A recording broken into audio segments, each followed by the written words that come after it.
Lifeboat Live, we have 4 simple rules. Number 1, we don't discuss politics, ever. Number 2, this is not a religious channel, and while you might hear people say, God bless you, or I'm going to pray for you, or I wouldn't have gotten through this without my faith, that's fine. What's not fine is to say, my God is better than your God, or here's why you're not getting into heaven. It's not going to fly. Number 3, we believe wholeheartedly if you can't control your tongue, then you can't control your life. So while on board, there's not going to be any cursing in the live chat, period.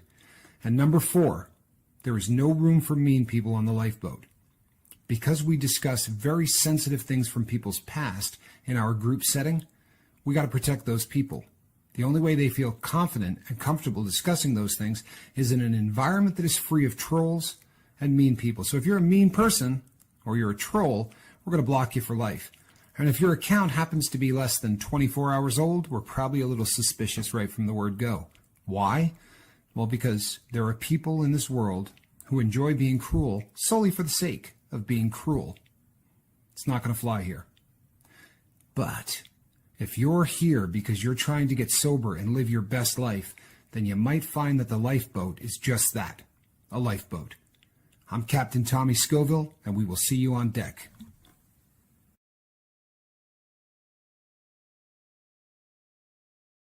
Hey everybody, I'm Captain Tommy Scoville and you were on the lifeboat. Welcome. So it has been a really busy couple of days, man. In the best kind of way busy. It's been busy, but there's a lot of people reaching out who are embarking on this whole sobriety thing for the first time or for the 400th time. But this is the time they're going to take it seriously. And they're hoping, because you come here and you see a lot of people, they're saying, you know what, it's working for me. I'm staying sober. It's amazing how many people, when you start to pare it all down and you start to have a conversation, you're texting back and forth, depending, how many times I hear people say, I just don't know how to live sober. I'm absolutely blown away by that comment. I mean, that's addiction, right? I mean, isn't that addiction? I don't know how to live sober. Well, it's probably a little bit more simple than that. But that's a great way to put it. M. Hunt, good to see you, bud. M. Hunt, are you in north or south in the state you live in? Just curious. So you get a lot of these individuals. If you spent 5 years doing dope every single day, or if you spent 10 years doing dope every single day, I mean, it's a little different for everybody. Man, I had 3 decades. Okay, thanks, Emma. For 3 decades, I was doing dope every single day. There wasn't a time ever that I didn't have a bag of dope in my pocket. I got up in the morning, I got high, started my day, right? And then 3 or 4 times, 5 times during the day, I snuck off to do a little bit more.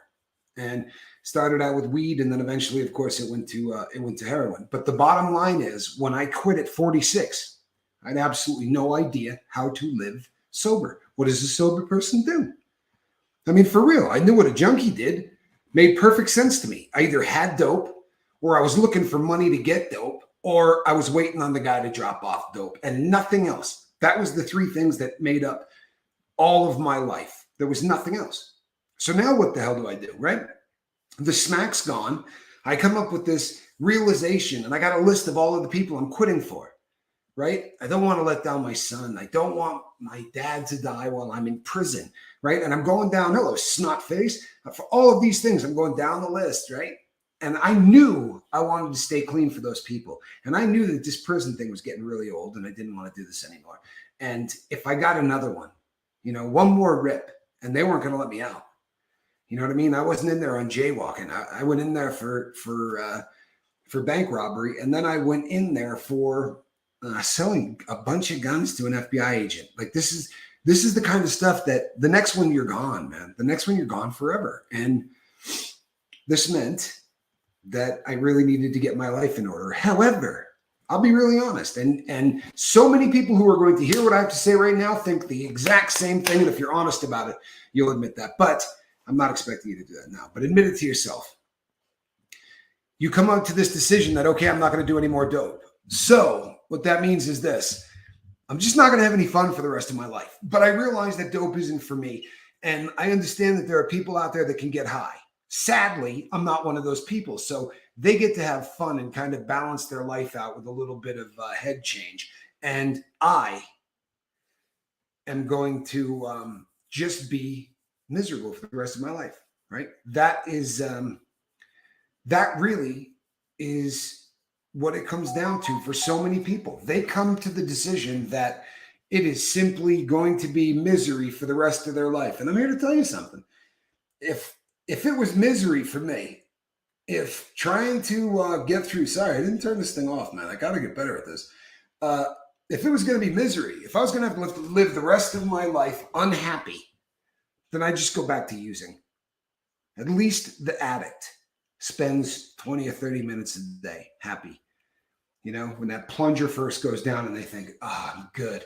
Lasts about 20 minutes, and then you got to start thinking about the next shot. But 20 minutes a day would be better than nothing.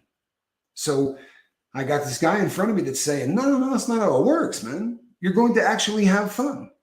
You're just going to have fun sober. Now, I found myself, I was in a very odd setting. If you caught my interview the other night, you get an idea that maximum security prisons are not fun. They're not a fun place. And even if you're a solid dude and you got good paperwork and all that, it's not a fun place. It's boredom, right? Until it isn't. And then when it isn't boredom, you're going to see things you wish you could unsee. It's just going to be terror. You go from one extreme to the other. And it's just a bummer. Right? It's not a good time. So you got to make decisions. The guys come up and ask you questions, and you kind of want to make a spread. So you're going to borrow something from this guy, but if you don't pay that dude back on the day you tell him you're going to pay him back, he's going to stab you on the general principle over $3 or over 2 ramen soups or whatever So I started to have to do this thing where I realized I had not made a decision in 30 years sober. Think about that. I hadn't made a decision sober in 30 years. Hadn't happened. Because sure, there were some times I tried to quit, right? But those times I'm not doing anything, right? I'm laying on the ground in the fetal position, and I usually have stuff flying out of every orifice in my body, right? That's what detox was for me. And I certainly wasn't going out doing anything or making any serious decisions. I hadn't gone to the bathroom in 30 years, maybe 5 or 6 times, if I didn't have this stuff in my system. Nothing I had done in life had I done sober. So now what? And I came up with a thing that was a very serious and a very simple way for me to go forward. Because let's be honest, you don't have any idea how to make a decision. You don't have any idea how to do anything. So this was my litmus test. If somebody said, hey, man, you want to go out and do this, or we're all heading off to go do this, I would think to myself, did I do that kind of stuff when I was wasted? And if the answer was yes, I would say to them, no, I'm good. No, I'm good. I have no desire to go hang out and do anything that I did when I was high. And in the beginning, it was just because I thought these things will be triggers and it's going to make me think of the dope and that's going to make me bummed out. So in the beginning, it was just triggers. But as that started to go on, I started to realize that every time I did this, it worked. The decisions worked better, and it works on the inverse as well. Somebody comes up and says, hey, dude, listen, I'm heading to the library. It's going to hang out down there, study some stuff, but it'll get us out of the unit so you're not looking at all these people who are just walking around stoned or wasted or whatever. You want to go do that? So my brain would go into the quick, would I have done that crap when I was wasted? No chance. I was going to the library to hang out when I was wasted. So I'd look at him and go, yeah, let's do this library thing. It sounds simple, doesn't it? But for me, since I had spent that much time getting wasted, then the simple answer was, if I do the exact opposite of everything that I ever did, my life is going to get better. Because everything I did was a mistake. It's the George Costanza episode from Seinfeld, right? Where he says, I'm bald, I'm unemployed, and I live with my parents. Everything he thinks he does the opposite of, right? Well, it's kind of like that. I mean, to some extreme, it really is. What's the first thing you do when you get up in the morning? You get out of bed, right? You get out of bed, you walk down the stairs.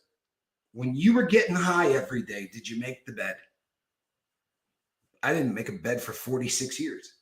So I knew that I had to live a sober life, and I had to attack a day, and I had to do it completely different than I had ever done it before. So my mentor, the guy that worked with me, said to me, if there's a day that you don't make your bed, I'm not working with you again. And I was like, what's the big deal about the bed? He said, it's the first goal that you can do in the day. It's the first thing that you never did, right? So when you open your eyes and you do that, you're telling the world and you're telling yourself, I'm not a junkie anymore. I don't do the crap I used to do. I'm not kicking the sheets to the end of the bed. I'm not doing that. I'm going to get up. I'm going to make this thing like a normal person would, right? Not like a drug addict would. Then I would sit down and journal. Journaling is huge. You want to learn how to live sober, you're going to journal. If you don't, I promise you're not going to be successful. Doesn't mean you can't stay sober, but you're not going to get where you want to be, because getting sober really isn't the key. The key is finding out why you used to get wasted. I just liked getting high. Yep, that works for about the first 2 weeks, right? Then we start seeking this stuff out because it takes something away. It takes away something that makes us uncomfortable. It takes away something that makes us feel horrible. It takes away that feeling of being uncomfortable in your own skin. And addicts know that feeling.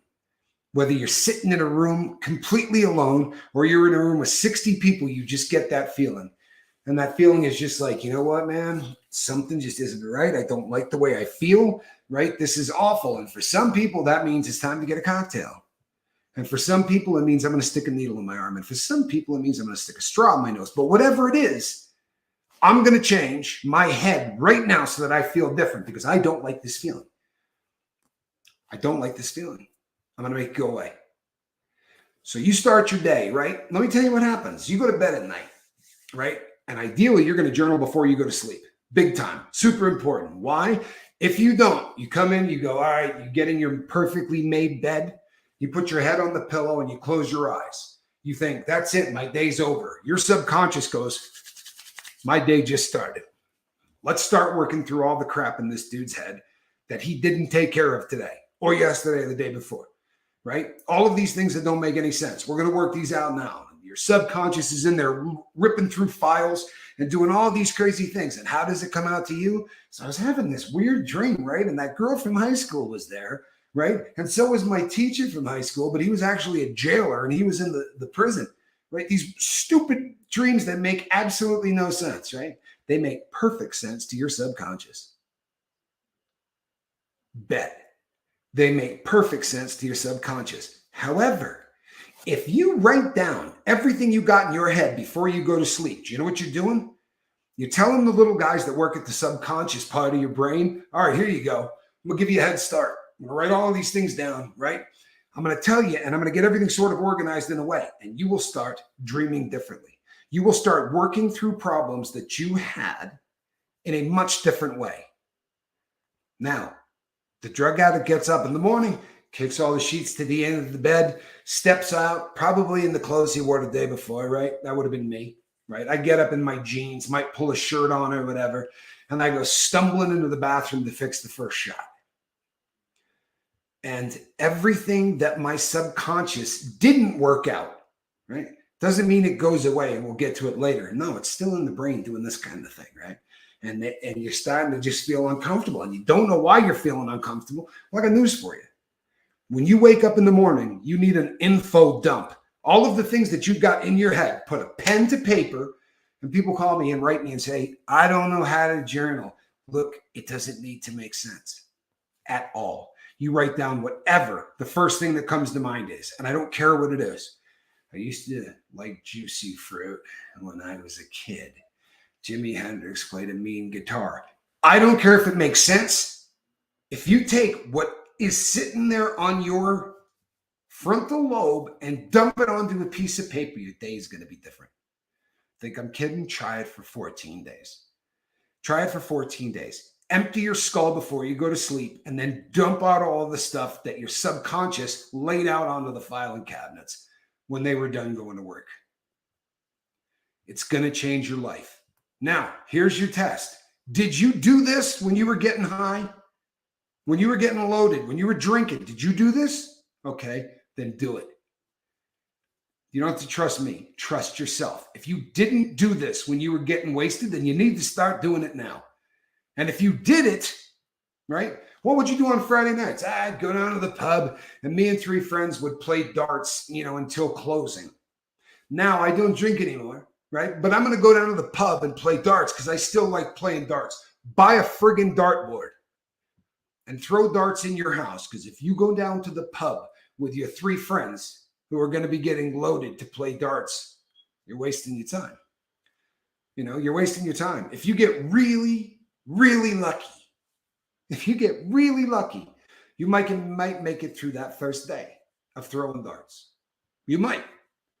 But if this becomes a habit, if you go back habitually and you go down there and you throw those darts, I got news for you. You're going to fail. The cliche in all of the other groups, they say you got to change the people, the places, and the things, right? You also got to change the thoughts. And the simplest way to do all of this is, if it's time for change, then change.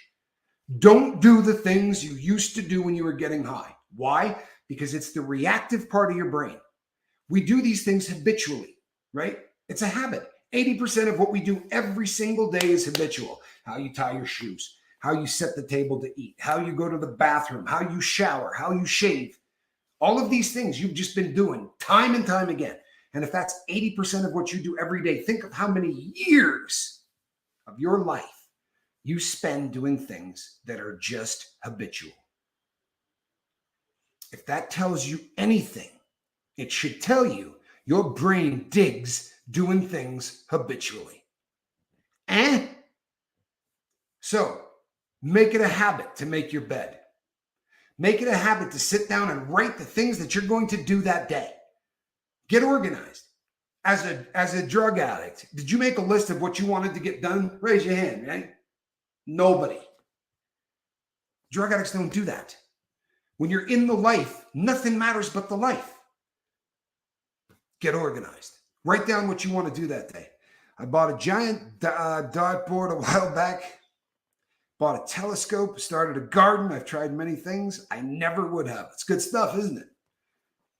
And the part that he's probably not mentioning is he's doing it with his kids. Man, if that ain't better than going out and getting high. And when I hear things like that, it's my drug of choice. You think I'm kidding, but right now I'm getting that endorphin dump. I'm getting that shot of dopamine that just goes, yes. Yeah. Science has absolutely proven that if you want to release the absolute maximum, now I don't mean in volume, but I mean every different type. You want the cocktail from hell of feel-good chemicals in the brain. You know what does it more than anything? Servitude to others. I'm not woofing you, right? Helping somebody else do something.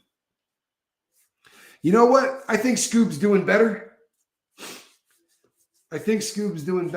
Talked to Scoob today, and she seemed to be, we texted back and forth, and Scoob seemed to be doing a little bit better today. But I love that you care. And I love that you're like the 5th person I've seen who said that today. I love this boat.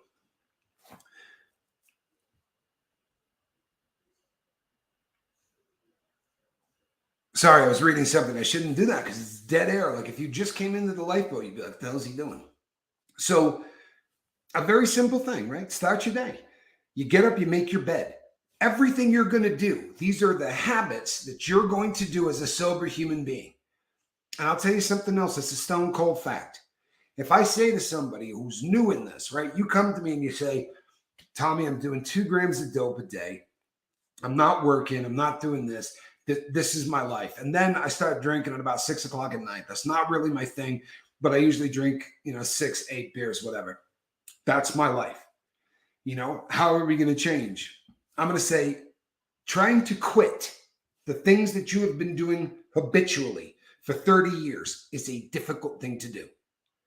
These habits are so damn ingrained that literally in your brain, right, there is a cable that gets laid from one place to another. Each time you do things, you reinforce them. It's like muscle memory, but it's happening in your dome. So how do you fix it? Well, you start a new habit because it is way easier to develop a new habit than it is to quit another one. So supplant the things that you were doing. I got up in the morning. I went to the bathroom to shoot dope. Well, I'm going to make my bed. I'm not going to the bathroom the first thing in the morning. I'm not doing anything the same way. I'm not doing anything the same way. And this thing right here has become the most important part of my life for the last 8 years. These things, filling these puppies up every single time I get a thought. If it feels weird, I write it down. If it feels great, I write it down. If I get an idea, I write it down. How many times you had a great idea and then later on in the day you go, damn, you know what? I had an idea earlier I thought was going to be the greatest business idea ever. And for the life of me, I can't remember. Everybody that happens to, right? Well, not everybody, but it happens to a lot of people. If you are not picking up a pencil or a pen and putting it down to paper a couple of different times a day, you're not going to make it to where you want to be. Doesn't mean you can't get sober. I know a guy that never, please, you know what? I love it when people tell me the exception all of the time, right? I know a guy who got sober. He just stopped one day. He didn't do any groups. He didn't do anything. Let me tell you something. A lot of times people become habitual drinkers or they become habitual coke users, but they weren't born an addict. Now they can catch a habit, but they can also quit that habit, right? They're not going to have to go and revamp their mind and do all of that. When you break them away from the habitual stuff they do, they go, whoa, not doing that again. It cost me a fortune. I got out of control there for a while, but whoa, I'm pumping the brakes. Do you know how many college seniors do that every single year? Why is it that not every college student in the world is an alcoholic? Because they all drink like that in college, right? I mean, you drink aggressively with a business-like attitude when you're in school.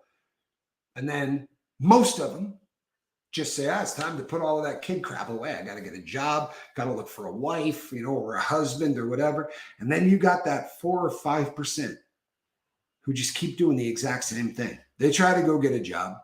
They try to do all of these things, but they're going to keep drinking with a business-like attitude because they're not the same as the other people. You get it? But if you find yourself saying, I can't quit this stuff, you're not that guy. You are, for better or worse, you have the disease that is addiction. The good news is a very simple cure for it. Change everything you do. Stop doing the substance, and you can live your best life. And after a period of time, I am here to promise you that after a long enough period of time goes by, there's going to be a day, right, where you go to bed and you grab the pen and you go to write down on the paper and you go, holy crap. I didn't think about heroin once today. At no point today did I think about booze. I made it through a day without even thinking about getting high. You're going to write that down and go, whoa, hey, this was awesome. I had a good day. I enjoyed the hell out of it. And at no point was dope on my mind. Is it going to be that way every day for the rest of your life? I hope so. Probably not. I mean, I'm 8 years clean, and I promise you there are years that I might think about getting high a couple of times a year. And then something bad will happen, right? And if something bad happens and I'm thinking about getting high for 2 or 3 days in a row, then I'm neglecting this. I'm not writing down in the journal. I'm not doing all of the things that you're supposed to do, right? When you're starting to do habitual things, you say, okay, during the day, so I'd go in and I'd fix, and then what would I do? I'd sit down and I'd watch Regis and Kathy Lee, right? Maybe smoke a little heroin because I used to shoot it and then I would smoke it. That first one in the morning, you'd have to, take the edge off. But then I'd smoke it all day long. But I would think, this isn't, okay, so I'm not doing that anymore. Now what? Well, make a list of things that you wish you did that healthy, normal people do. I make a suggestion. Exercise. If all you're doing is walking for 26 minutes a day, ask Alan Valentine, if you run into him, what walking can do for you. I promise you, walking will change your life. Science has said it is the best exercise known to man. It's better than running. Running blows out your joints, does all kinds of other stuff.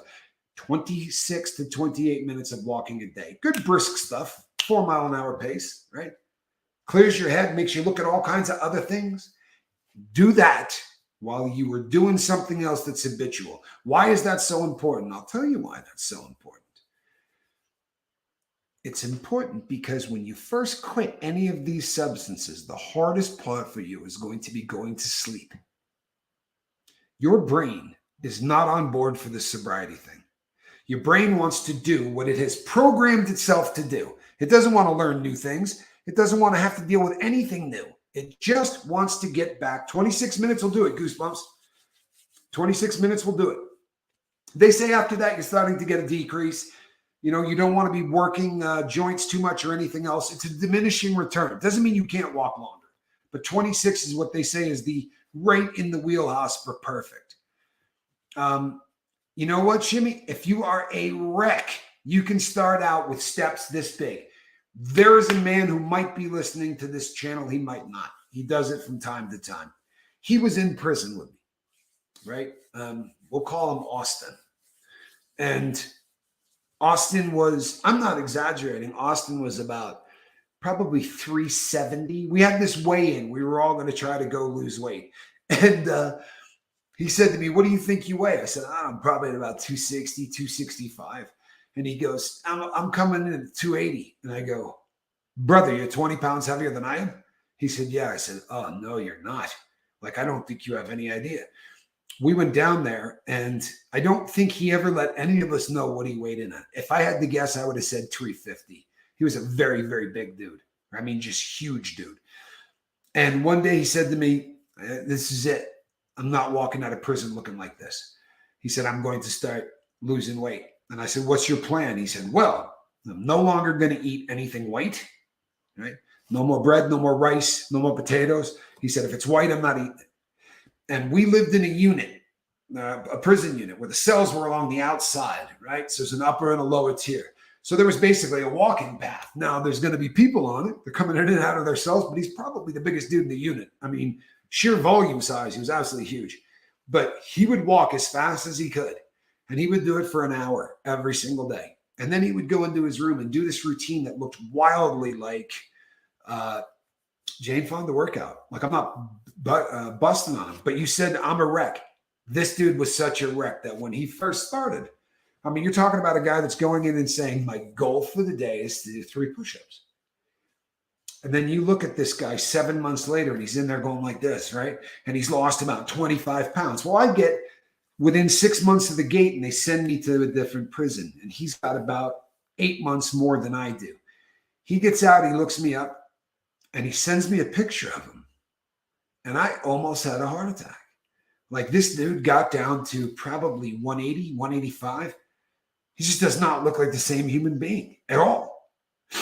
I'm here to tell you that there is almost nothing that is impossible. Start with baby steps. Start with really small movements. I don't care. I'll tell you something. This is a true story. When I was at Lewisburg Federal Pen, I wanted to start losing weight. And I had a cellmate in there that said, what you do is you take the Lewisburg Challenge. And I said, what is the Lewisburg Challenge? Well, you measure the cell from corner to corner, right? Get a rough idea of how long it is. And then you pledge to walk home the distance. So I was just under 3,000 miles from home. And I used to get up and I would walk back and forth. And I'm talking about a room that is not as big as this office. So I'd take 3 steps, turn around, take 3 steps, turn around, take 3 steps, turn around, right? It's not really heavy duty working out. But I lost 60 pounds doing that. For real. I also gave up bread, which didn't hurt the cause, because they bred you to death. It doesn't cost a lot of money and it keeps your weight up. But I stopped eating bread. The point being, if you're ready to make a change, then don't do the same crap you've been doing, because that's not a change. You hear me? It's not a change. What do you do at night? Well, I'd sit down on the couch kind of high as hell, and I'd watch 2 or 3 hours of TV. Okay, I would suggest you read during those 2 or 3 hours. Watch documentaries. Don't do it in the same room, right? Change what you do.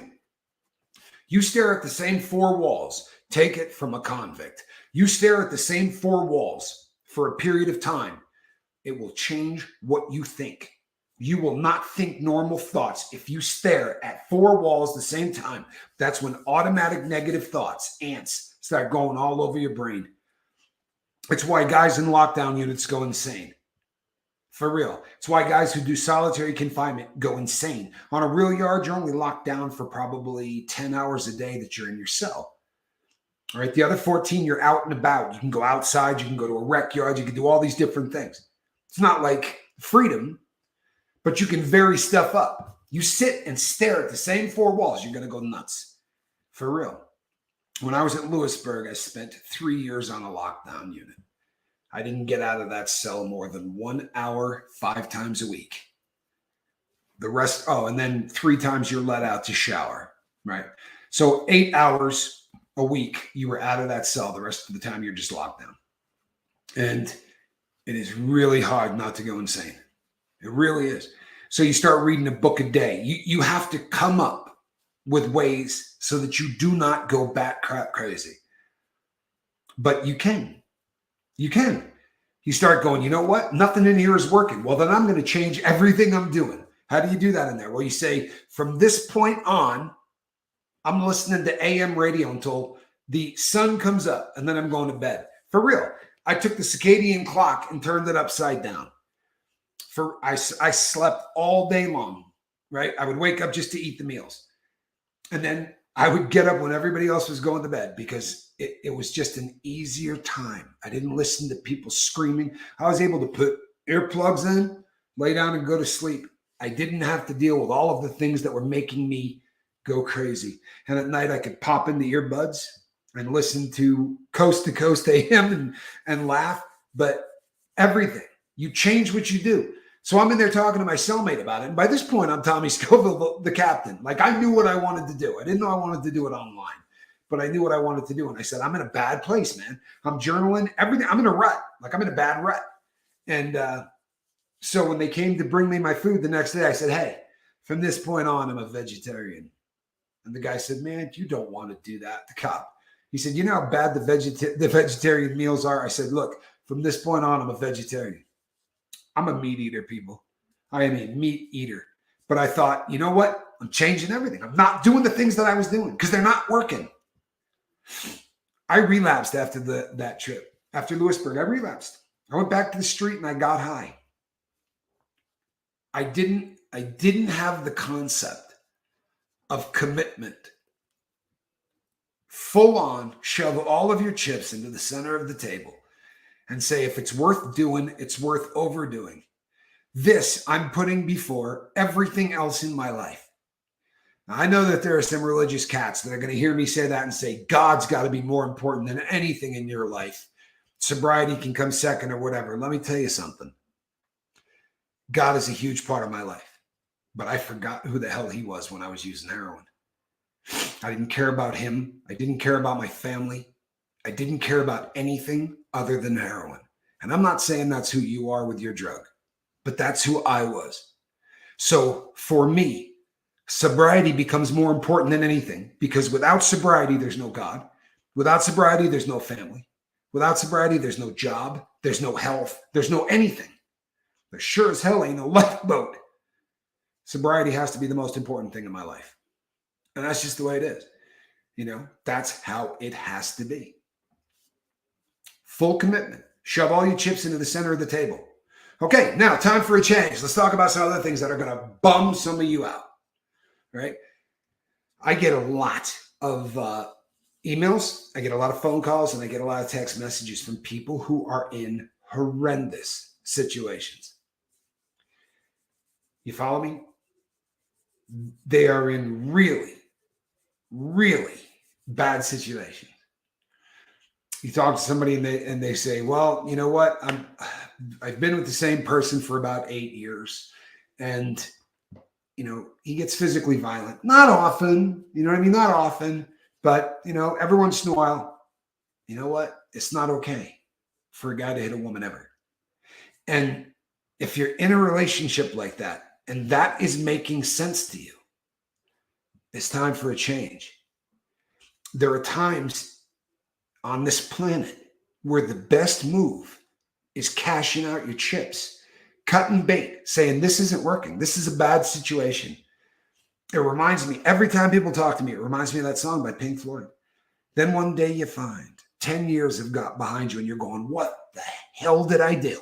I have been sitting with this person who does not treat me well, who puts his hands on me, right? I have moved not one step forward in 10 years.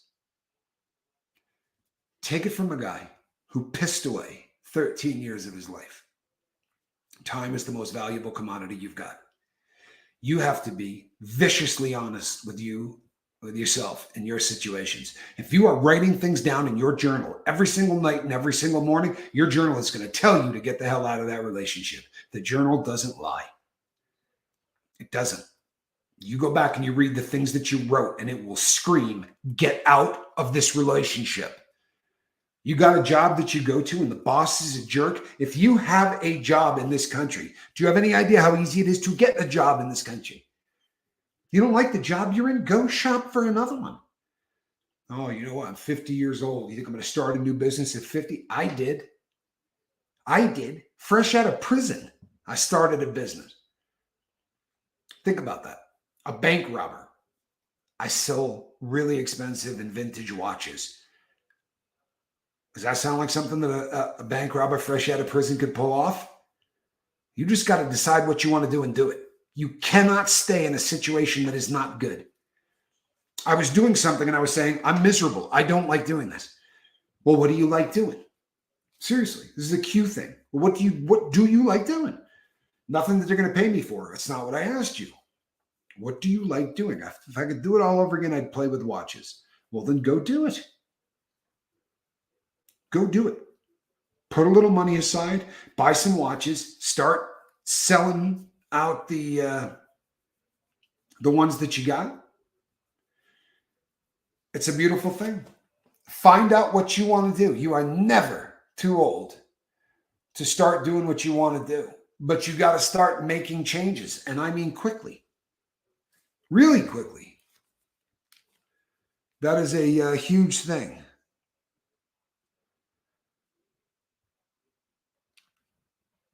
Massive, appreciated. Ms. Alexander, I'm glad that you're here. Look,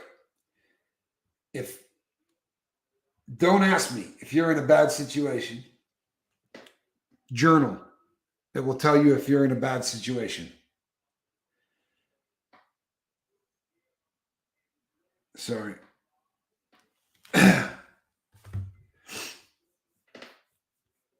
There are times, if you are unhappy doing things, why would you continue to do them? You know, I talk to people all the time. I've ended up becoming a life coach. Not what I set out to do. Hey, Summer, good to see you. Not what I set out to do. I have no desire whatsoever to be a life coach. I'm not smart enough to be a life coach. The guy that helped me was, but I'm not. But I will talk to people and I will ask them questions. And I've got people who say to me, I hate my job. I don't know, man. I don't have time for hate of any kind. It just does not work. I don't like it. Hate's a terrible emotion. It brings bad energy. It does bad things to you. Hate sucks, right?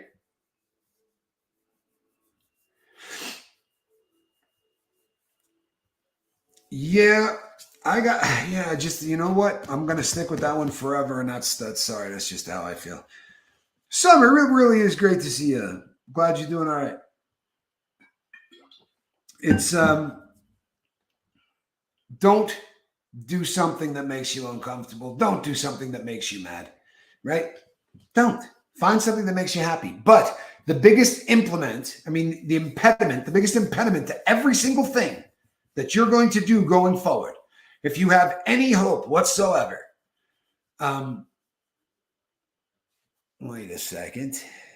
Fear, money, children, family, pressure, thinking it'll get better, knowing it was my fault. Rose, there are a lot of people in here that have been through the exact same situations that you're talking about. Make these people part of your support group. The people who will reach out to you can talk to you in a way I cannot, right? Group therapy is absolutely the best thing for anything. So there are people on this boat who understand, like nobody else, what you're going through. Full of Hope says, Rose K, I know the reasons you tell yourself. I do. Great. Full of Hope and Rose, you guys need to exchange info. Do not do it in here in the comment section because that is an issue. Rose, if you are not a member of the Lifeboat over on Facebook, there you guys can exchange information. You got nothing to worry about. I don't want anybody doing that ever in our comment section. Bad things happen whenever somebody puts up information in the comment section. It just does not work. It just does not work out well. It just does not work out well.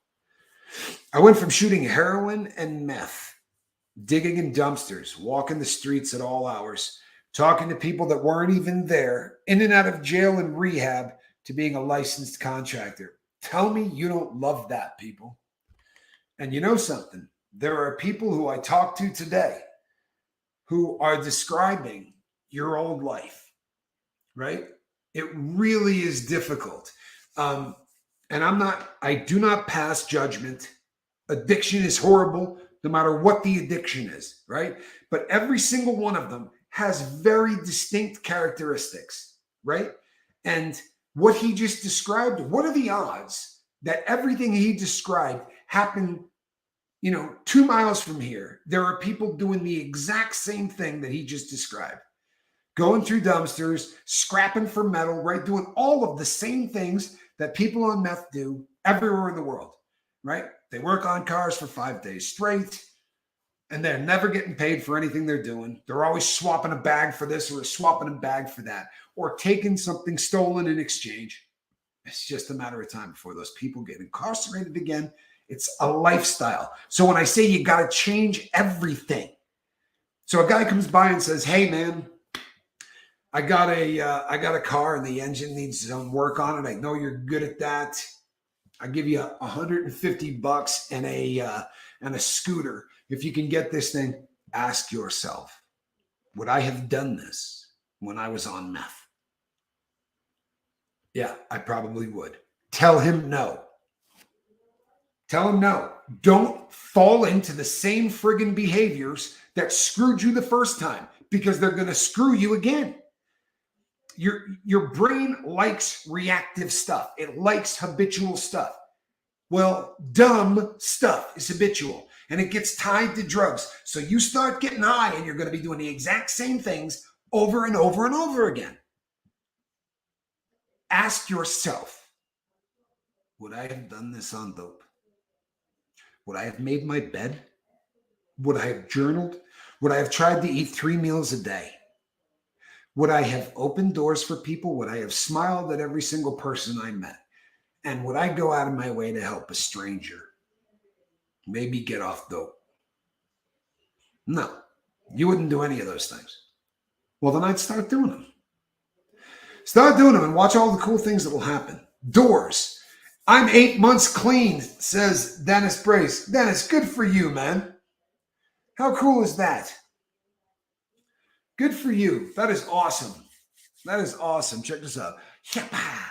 That is for you, Dennis Brace. That is a long time. It's 240 days and some change. That is impressive. Wharton, 5 months, 150 days. Wharton, well done, brother. Well done. Now, what do you need to change? What do you need to quit? You know what, Tommy? I'm checking out the channel because I watched you on another channel and I kind of dug it. And I like this kind of format. But truthfully, I've never had a drug problem. I've never done anything. How many times do you watch porn a week? Just curious. These kind of things that become habitual and you go, well, there's no harm, no foul in that. Watch what happens. Anything that becomes habitual, you're in danger of having it affect your life in a negative way. You follow me?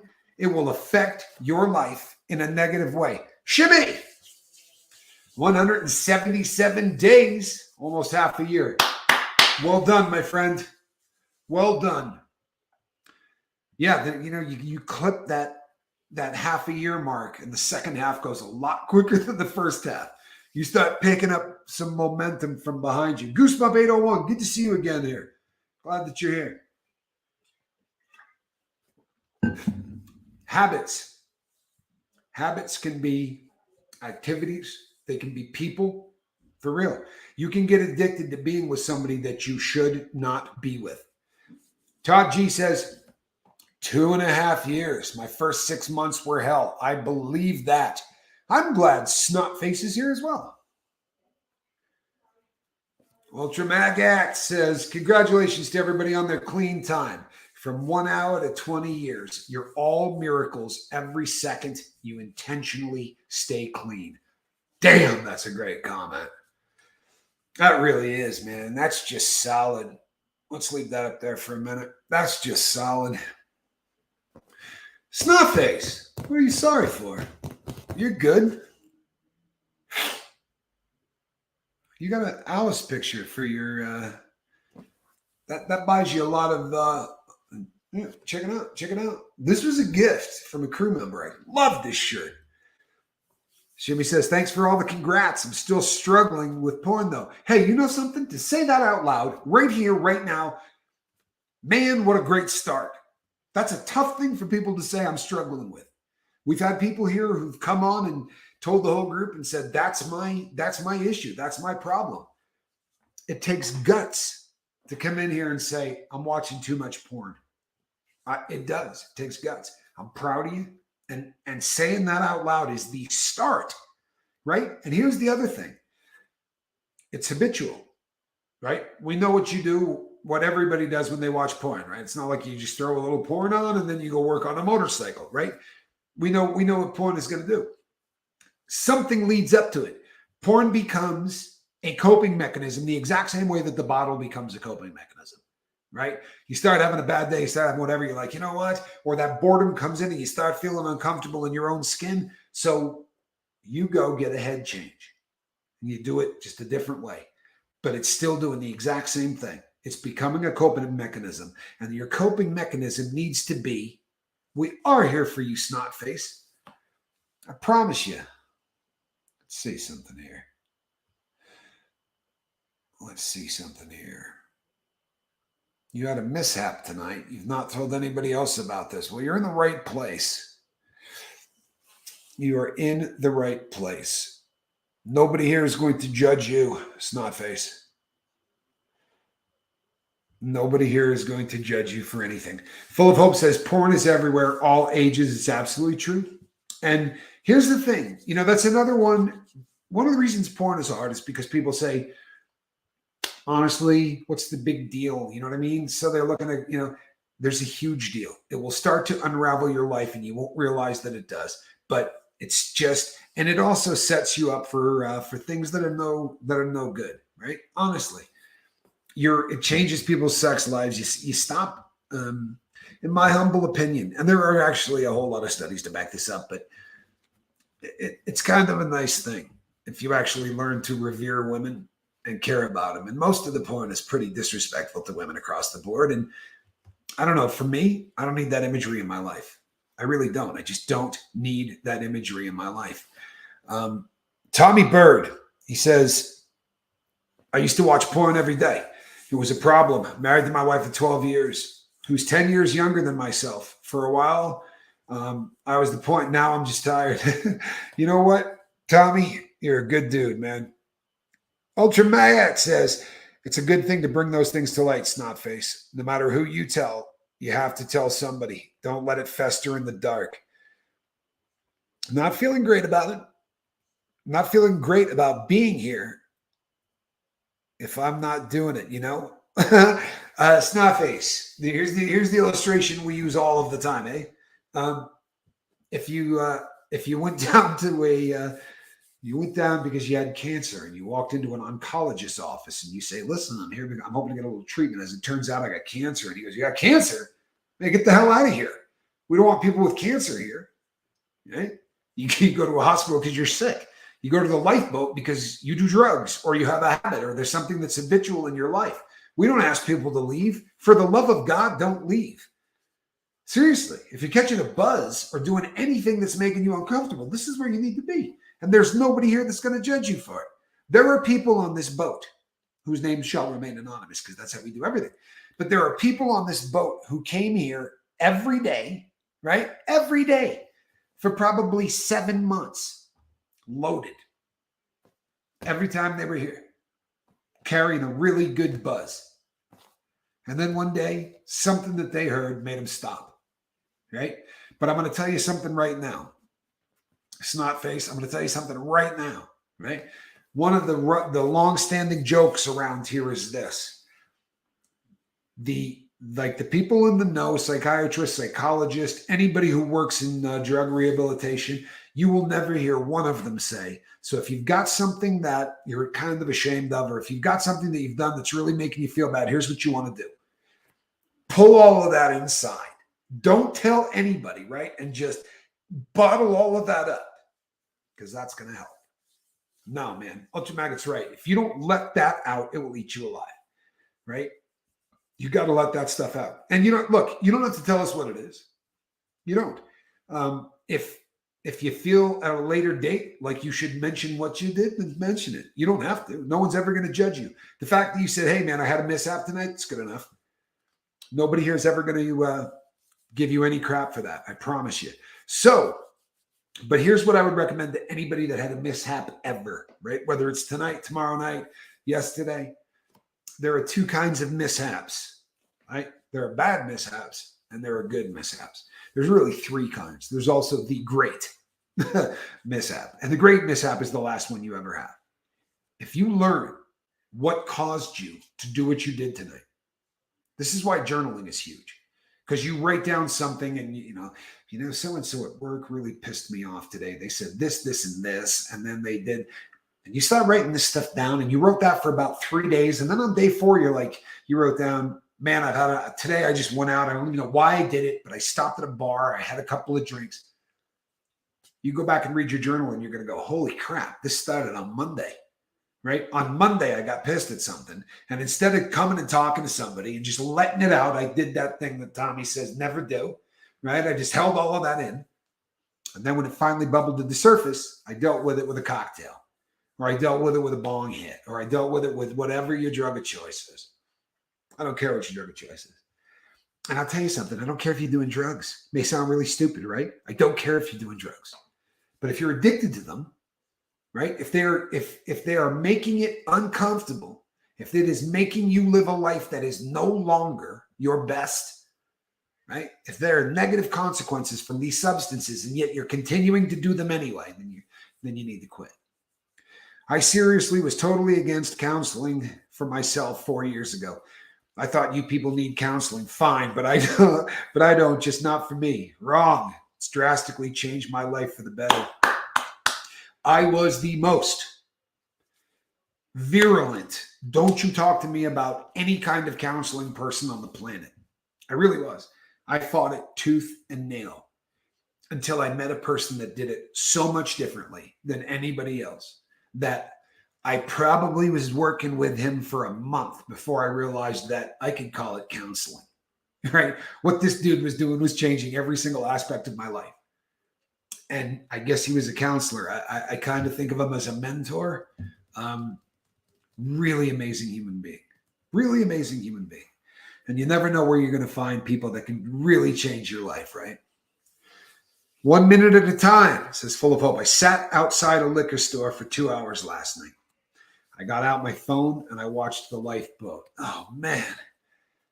Do you see what you guys do for people? I'm not kidding. Do you see what you guys do for people? I love that. I came here totally sooner. Doctors put me on a controlled regimen now. Leisure, I'm glad that you're here, man. Goosebump, isn't it? Goosebump says that's phenomenal. I hope you all know how much I love you. Snotface, you know something? We're never going to be anywhere but here, right? So you come here and, we're glad you're here. I promise you. You're in the right place. And if Flamin' Jackson hasn't told you yet, he loves you. And he will tell you, I promise. You know something? One of the nice things about this channel, Snotface, is that we talk about this all the time. And one of the cliches of every single person that has ever run a YouTube channel, I don't care what they're talking about. We don't have subscribers. We have family. Okay. Well, we don't have subscribers. We have crew. And the crew here, most assuredly, have become family. Miss Alexander says, I've noticed that alcohol helps ease anxiety, but does absolutely nothing for anger. I'm stuck in anger. Well, you know how you get that anger out? you get it out. You got to do this number. You actually have to talk. You're the Mr. Miyagi of sobriety.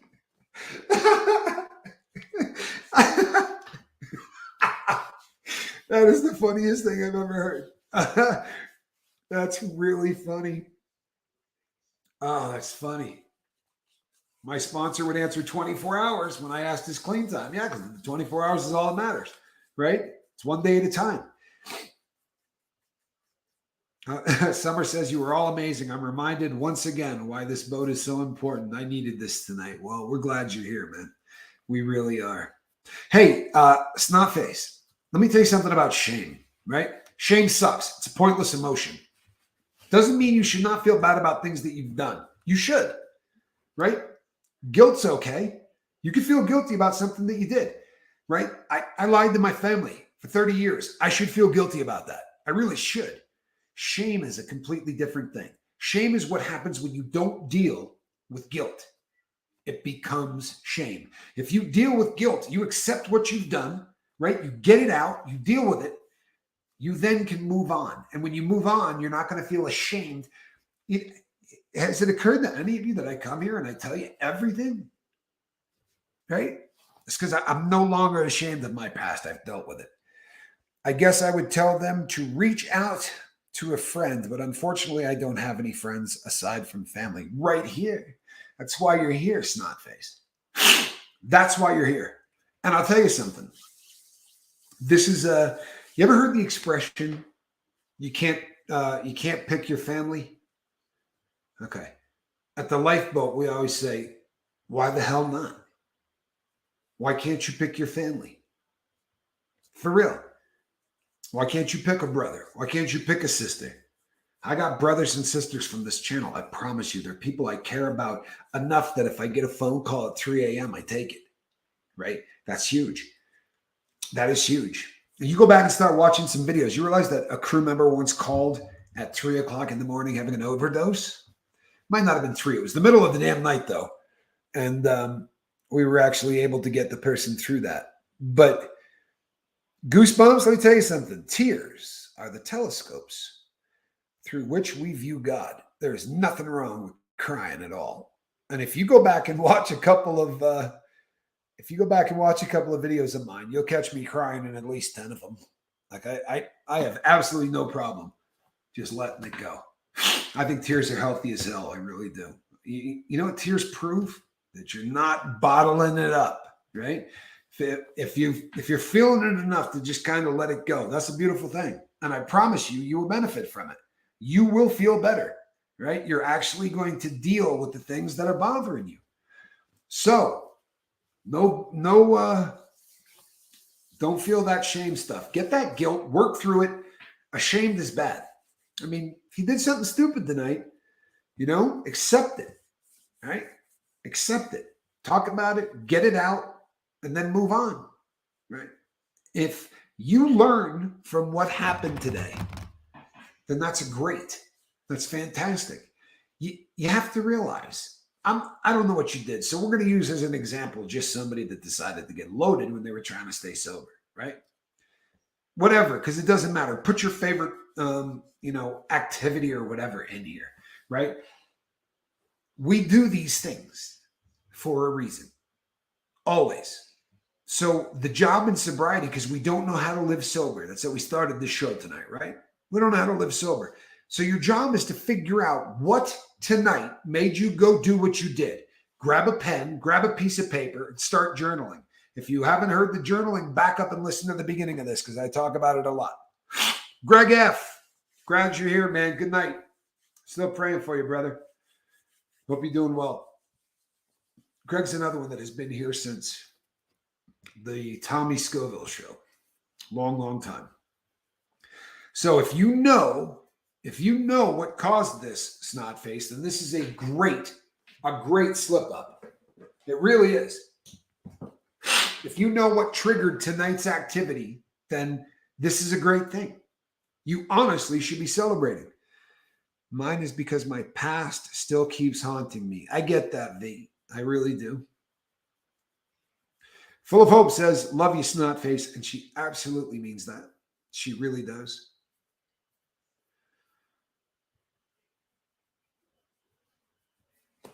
Ah, I love it when you two are getting along.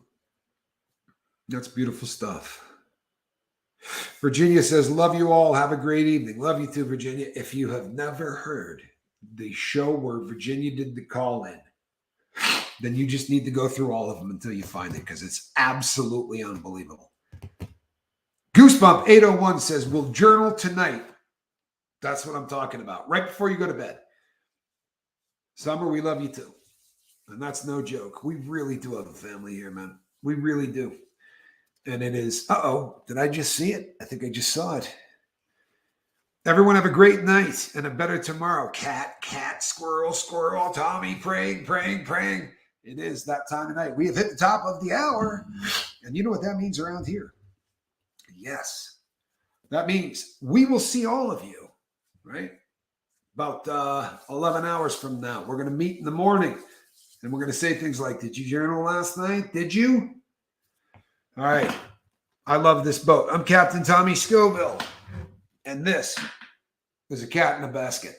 Good night, everybody. We love you. Let's see here. Well done, Squirrel Nut Zipper.